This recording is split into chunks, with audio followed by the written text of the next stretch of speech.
Hello everyone, welcome to my channel 100% Concept Clear. So இன்றைக்கி நம்ம வீடியோவில் Madras university institute of distance எஜுகேஷனோட MBA third செமஸ்டரோட ப்ரீவியஸ் இயர் கொஷின் பேப்பர் தான் solve பண்ண போகிறோம். இன்றைக்கி நம்ம வந்து ஃபினான்ஷியல் மேனேஜ்மெண்ட் சப்ஜெக்டில் ஜூன் 2025 கொஷின் பேப்பரில் வந்து பார்ட் பியில் ஒரு சம் தான் நம்ம பார்க்க போகிறோம். இந்த சப்ஜெக்டோட சப்ஜெக்ட் கோட் வந்து RMB 3P.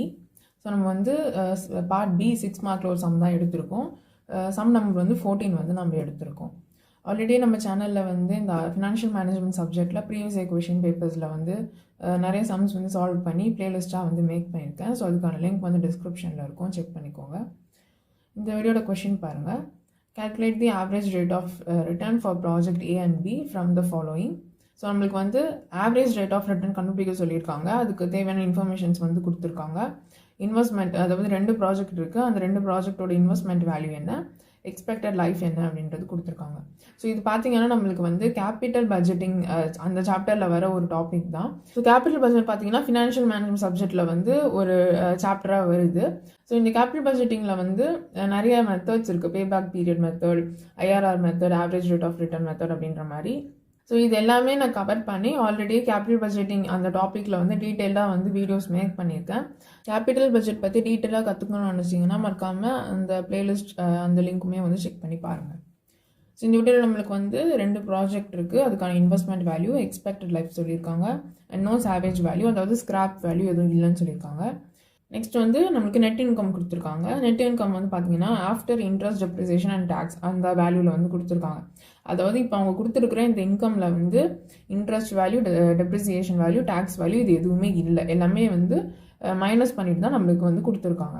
நம்மளுக்கு ஆனுவல் ரேட் ஆஃப் ரிட்டர்ன் பார்த்தீங்கன்னா நம்ம அந்த மெத்தடுக்கு வந்து இந்த மாதிரி இந்த இன்ட்ரெஸ்ட், டெப்ரிசியேஷன், டேக்ஸ் எதுவுமே இல்லாத வேல்யூ தான் நம்ம வந்து யூஸ் பண்ணுவோம். ஸோ அதனால் நம்மளுக்கு இங்கே கொடுத்துருக்க இந்த இன்கம் வந்து கரெக்டான ஃபார்மேட்டில் தான் இருக்குது. ஒருவேளை டெப்ரிசியேஷன் வேல்யூ, டேக்ஸ் வேல்யூ எல்லாமே இந்த இன்கமில் இன்க்ளூடாக இருந்தது அப்படின்னா அப்போ இந்த இன்கமில் இருந்து நம்ம இந்த 2 வேல்யூவை வந்து மைனஸ் பண்ணதுக்கு அப்புறமா தான் நம்ம வந்து சம் வந்து ப்ரொசீட் பண்ணணும். அந்த டைப்பில் கூட நமக்கு வந்து சம் வந்து கொடுப்பாங்க. அந்த டைமில் நம்மளுக்கு இன்ட்ரெஸ்ட் வேல்யூ அண்ட் டெப்ரிசியேஷனில் வந்து எப்படி கால்குலேட் பண்ணணும் அப்படின்றது இன்ஃபர்மேஷன் சொல்லிடுவாங்க. அதுக்கேற்ற மாதிரி அவங்க வந்து பர்சன்டேஜில் கொடுத்துருப்பாங்க. ஸோ அதுக்கேற்ற மாதிரி என்ன பர்சன்டேஜோ அது வந்து நம்ம டிடெக்ட் பண்ணிவிட்டு அதுக்கப்புறமா வர இன்கம் வேல்யூ வந்து யூஸ் பண்ணணும். இது எக்ஸாம்பிள் வீடியோவுமே வந்து ஆல்ரெடியே நான் சொன்ன மாதிரியே அந்த கேபிட்டல் பட்ஜெட்டிங் பிளேலிஸ்ட்டில் வந்து ஆனுவல் ரேட் ஆஃப் ரிட்டர்ன் வீடியோவில் வந்து ஒன்று அவைலபிளாக இருக்கும். ஸோ அதில் வந்து செக் பண்ணிக்கோங்க. இப்போ நம்ம ஆவரேஜ் ரேட் ஆஃப் ரிட்டர்னோட ஃபார்முலா என்ன அப்படின்றத நம்ம பார்க்கலாம். ஸோ நம்மளுக்கு இந்த ஆவரேஜ் ரேட் ஆஃப் ரிட்டர்ன் வந்து பார்த்திங்கன்னா 2 மெத்தடில் வந்து நம்ம கண்டுபிடிக்கலாம். அதாவது average rate of return on original investment, இன்னொன்று என்ன அப்படின்னா average rate of return on average investment அப்படின்னு நம்மளுக்கு வந்து 2 மெத்தட் இருக்குது. நம்மளுக்கு வந்து இங்கே கொஷனில் பார்த்தீங்கன்னா நம்ம வந்து எது யூஸ் பண்ணணும் அப்படின்றது டீட்டெயிலாக அவங்க கொடுக்கல. அதனால் நம்ம என்ன பண்ணலாம் அப்படின்னா நம்ம 2 மெத்தட்லையுமே இந்த ஆவரேஜ் ரேட் ஆஃப் ரிட்டர்ன் வந்து கண்டுபிடிச்சிக்கலாம். ஸோ ஃபார்முலா பாருங்கள்.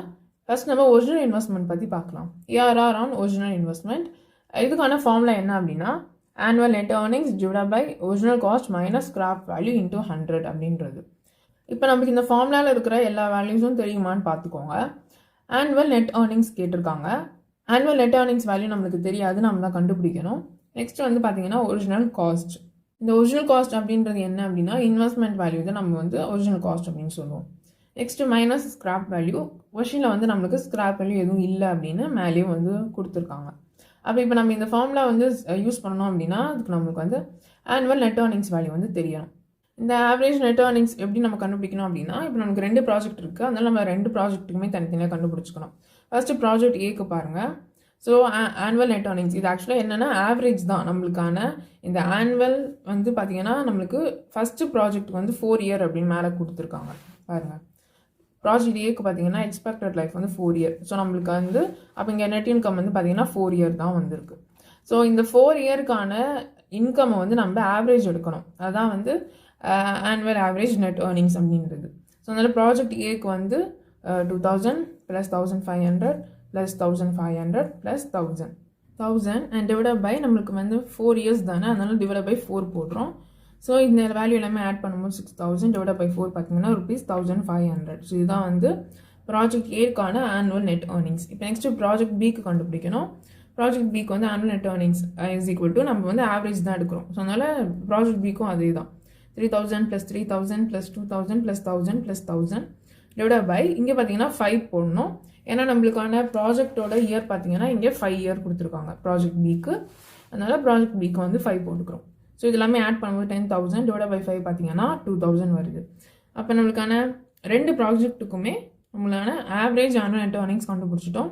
நெக்ஸ்ட் நம்மளுக்கு ஒரிஜினல் காஸ்ட் வேல்யூவும் தெரியும். ஸ்கிராப் வேல்யூ வந்து இந்த சம்மில் இல்லை, இன்டூ 100 பண்ணணும். ஸோ இப்போ நம்ம இதை வந்து நம்ம ஃபார்முலாவில் சப்ஸ்டியூட் பண்ணிக்கலாம். ஸோ ப்ராஜெக்ட் ஏக்கு பார்த்துக்கோங்க, annual average net earnings. So annual average net earnings project ஏக்கு வந்து பார்த்தீங்கன்னா 1500. So 1500 divided by original cost. Original cost எங்கே இருக்குது? நம்மளுக்கான இன்வெஸ்ட்மெண்ட் வேல்யூ அது வந்து 20,000 ப்ராஜெக்ட் ஏக்கு. ப்ராஜெக்ட் பிக்கு வந்து பார்த்தீங்கன்னா 30,000. ஸோ ப்ராஜெக்ட் ஏக்கு 20,000, ப்ராஜெக்ட் பிக்கு வந்து 30,000 நம்ம போட்டுக்கிட்டோம்.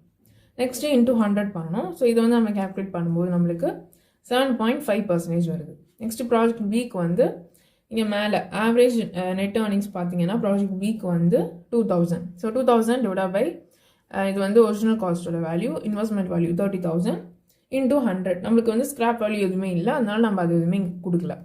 நெக்ஸ்ட் இதை கால்குலேட் பண்ணும்போது 6.67% வருது. ஸோ அப்போ நம்ம வந்து ஏஆர்ஆர் ஆன் ஒரிஜினல் இன்வெஸ்ட்மெண்ட்டில் வந்து ரெண்டு ப்ராஜெக்ட்டுக்குமே என்ன வேல்யூ அப்படின்றத கண்டுபிடிச்சிட்டோம். இப்போ நெக்ஸ்ட் வந்து நம்ம ஏஆர்ஆர் ஆன் ஆவரேஜ் இன்வெஸ்ட்மெண்ட் இது வந்து கண்டுபிடிக்கணும். இதுக்கான ஃபார்முலா என்ன அப்படின்னா நம்ம மேலே பார்த்தோம்ல அதே ஃபார்முலா தான். Annual net earnings divided by இங்கே வந்து பார்த்தீங்கன்னா ஒரிஜினல் காஸ்ட் போட்டோம், ஆனால் இங்கே கீழே வந்து பார்த்தீங்கன்னா ஆவரேஜ் இன்வெஸ்ட்மெண்ட் வேல்யூ போடணும்.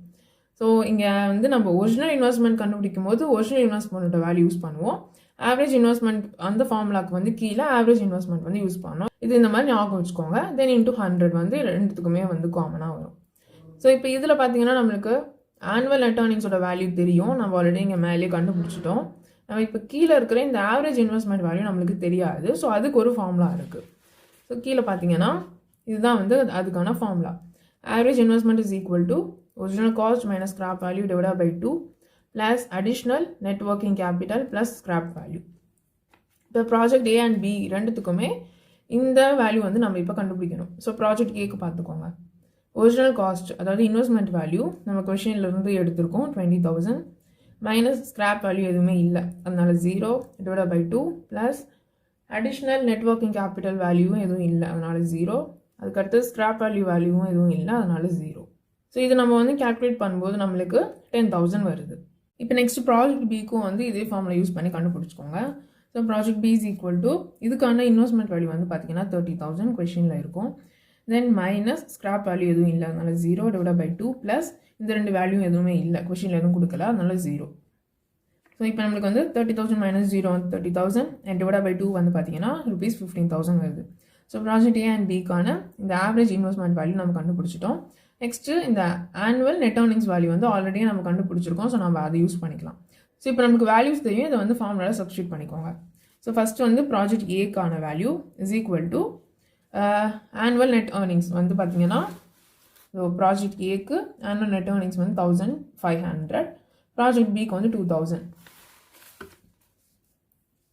ஸோ ப்ராஜெக்ட் ஏக்கு 1,500, ப்ராஜெக்ட் பிக்கு வந்து 2,000 போட்டாச்சு.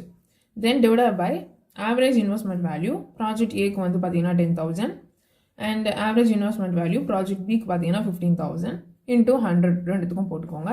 நெக்ஸ்ட் இதை வந்து அப்படியே கால்குலேட் பண்ணிக்கோங்க. ஸோ 15,000 டிவைட் பை 10,000 இன்டூ 100 பார்த்தீங்கன்னா ப்ராஜெக்ட் ஏக்கு வந்து 15% அண்ட் ப்ராஜெக்ட் பிக்கு பார்த்தீங்கன்னா 13.33%.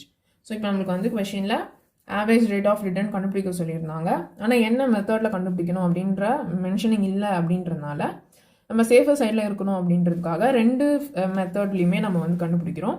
ஒன்று வந்து ஒரிஜினல் இன்வெஸ்ட்மெண்ட் வேல்யூ, அதுக்கு வந்து இது ஃபார்முலா. ஸோ ஒரிஜினல் இன்வெஸ்ட்மெண்ட்டுக்கான ஃபைனல் ஆன்சர் வந்து ப்ராஜெக்ட் ஏக்கு இந்த வேல்யூ 7.5%, ப்ராஜெக்ட் பிக்கு வந்து பார்த்தீங்கன்னா 6.67%.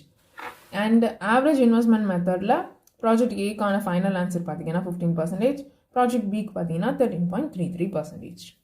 இந்த வீடியோவில் ஏதாவது டவுட் இருந்தால் அதை கமெண்ட் செக்ஷனில் கேளுங்க. உங்களுக்கு இந்த வீடியோ யூஸ்ஃபுல்லாக இருந்தால் லைக் பண்ணிவிட்டு அப்படியே உங்கள் ஃப்ரெண்ட்ஸ்க்கும் ஷேர் பண்ணி அவங்களும் கான்செப்ட் ஈஸியாக புரிஞ்சுக்க ஹெல்ப் பண்ணுங்கள்.